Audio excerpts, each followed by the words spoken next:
Alright, welcome to Watch That Movie. Today we're talking Back to the Future Trilogy.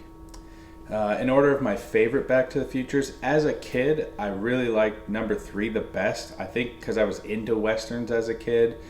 Now, my favorite is number 2. Number 1 is obviously the original, the creation. So I think that's the best made movie of the 3. If you look, normally it doesn't happen with trilogies. Normally it's like a smaller stage, a bigger stage, and then the trilogy is the biggest of the stages, the biggest conglomerate. But if you look at Back to the Future, number 1 stays focused 1952. Number 2 goes 2015, 1955, sorry. Right, they go back and forth, they go all over the place, and the number 3 is just stuck in the Old West, basically, and they end up obviously back in 1985. But it's weird how they start small, go huge, and then reduce. It's bigger than number 1, but they reduce the size. Obviously, all 3 Back to the Futures have, if you have only watched it a few times, you might not have noticed, but you'll notice that the same action sequences happen in each individual movie. There's a chase through the town squares with Biff or Mad Dog Tannen. They have the first 2 have a skateboard. The second one, he just has to run. There's no horses, no nothing.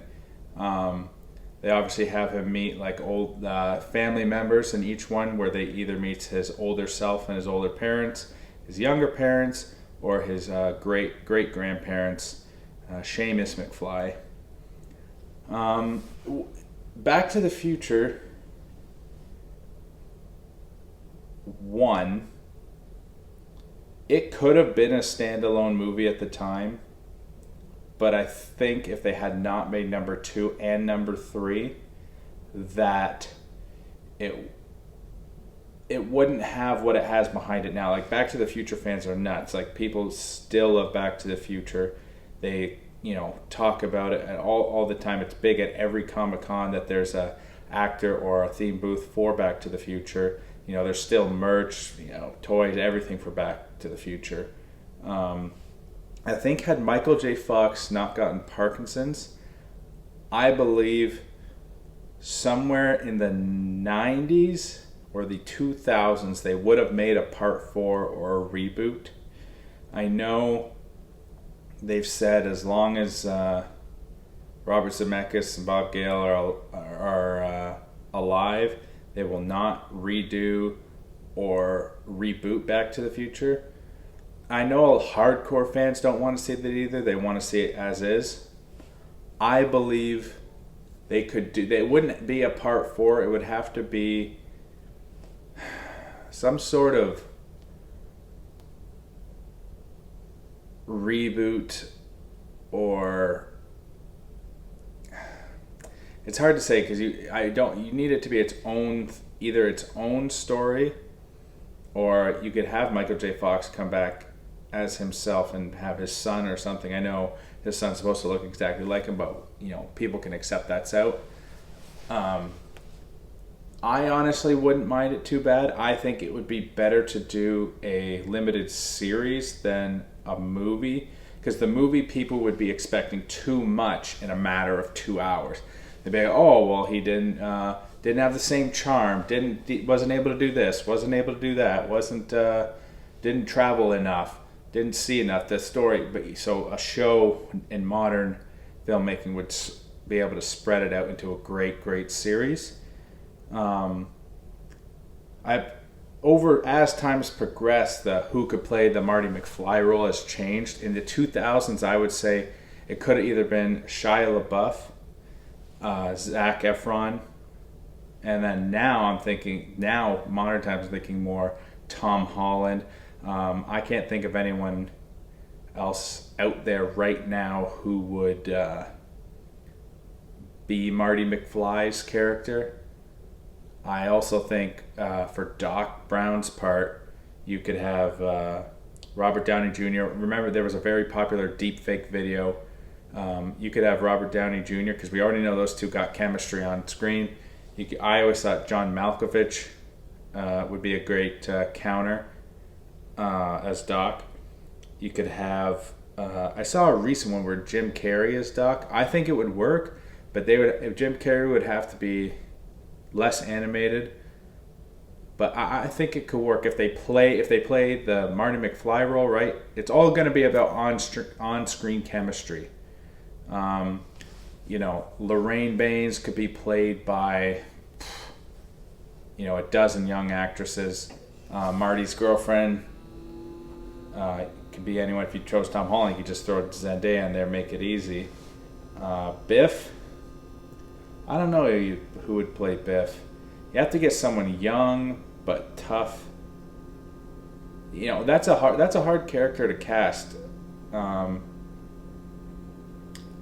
know the guy who plays Marvin Berry in the movie. He still sings that song at events, and people love it. People go nuts for that. I wish they had a version of that on iTunes.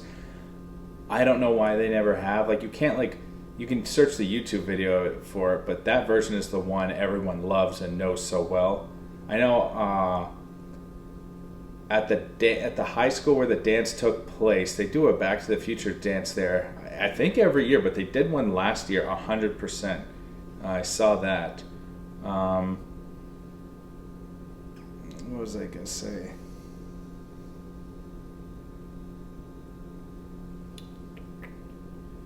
Back to the Future.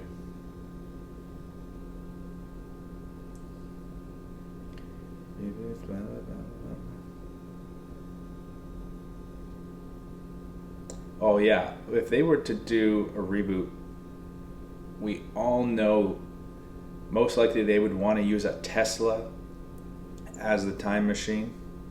But I think you would have to do something different. Tesla's just too expected to be the car.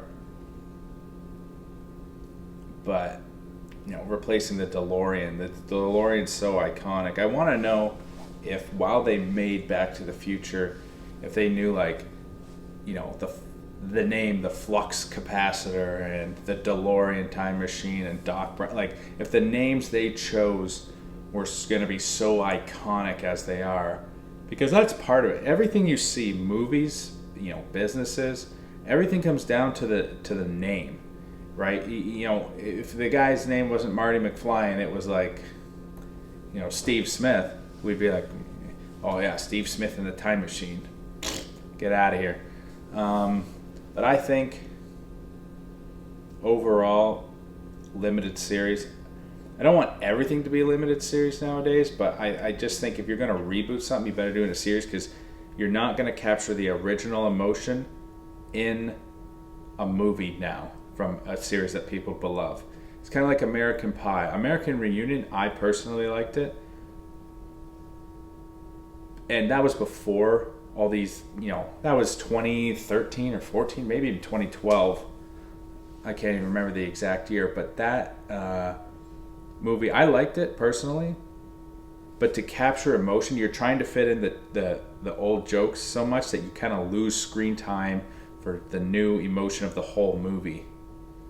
Back to the Future, for me, the emotions of that movie are so good, and it's probably at least a once a year watch through the trilogy. I mean, each movie's only an hour and a half, but they seem so long. I know,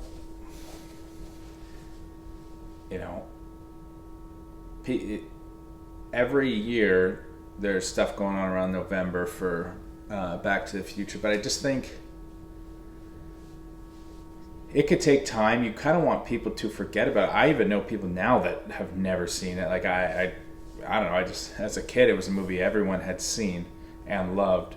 But I think if you did it in, I say, another 10 years, let the movie be, that'd be 40, 50 years old, that you could definitely pull it off.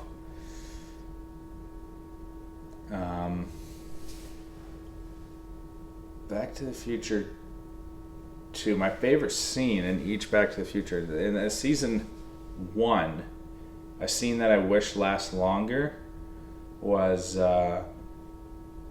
when Marty's initially riding his skateboard through town on the back of the Jeep. I always thought that was a really cool shot. And Back to the Future 2, I wish the time spent in the alternate timeline of Hill Valley was longer, a little more involved in that era, but they didn't make movies as long then, right? Like the movies don't even reach 2 hours. Like nowadays, like, you know, as we've seen, movies are starting to get longer and people sit there and watch as long as it's entertaining. And number 3, my favorite scene is the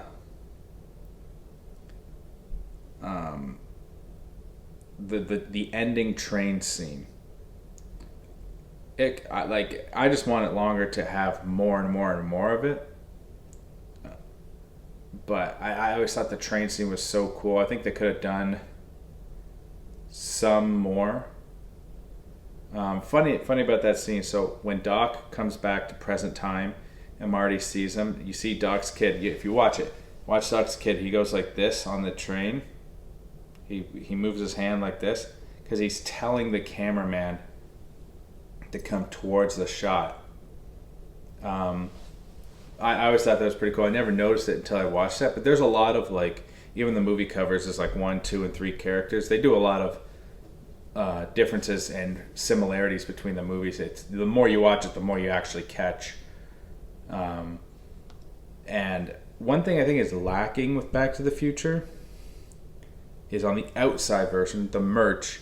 I know it's the 80s and, you know, toys couldn't just be made on the fly, like not mass production like today. And I know, you know, merch wasn't as easy, but I think, like, you know, a t-shirt that just says, you know, Back to the Future, got all the stuff down the center, it's fine. But I always thought there's something lacking in iconic movie merchandise. Right? Like, you see the swag or the meme t-shirts. Yeah, they're good, but like, you want to be able to wear it wherever. Right? Like, yes, if it says Star Wars, sure, whatever. If it says Back to the Future, sure, whatever. But, you know, something a little more like with style that people go like, you know, I can wear this out and people will think this is nice or this is cool. It's a quality. Most of the stuff's kind of like print, like just, you know, kind of cheap material, and just little fine tweaks. I don't know. There's something missing there, and it's not just Back to the Future. It's a lot of iconic movies and series that have merchandise. But hopefully that will change. Maybe I'll be the one to change it. Who knows? Tonight is my first Christmas movie watch. I don't know exactly what to start off with. You know, I might even start with something very late, like a Harry Potter 1, maybe Harry Potter 4. But I might go 4 Christmases. I usually like to start off with something light, something that's you know, not too Christmassy. I leave the classics for the back end. Probably 4 Christmases, or maybe, you know, the holiday, something very like Christmas related, but not full Christmas, if you get what I'm saying. This weekend I'll be going to see Napoleon. I want to see Thanksgiving. I want to see the Nicolas Cage movie. I still got to see The Marvels. You know, it's all over the map. But, you know, we'll see. Anyways, that's it for this episode. See you in the next one. Peace.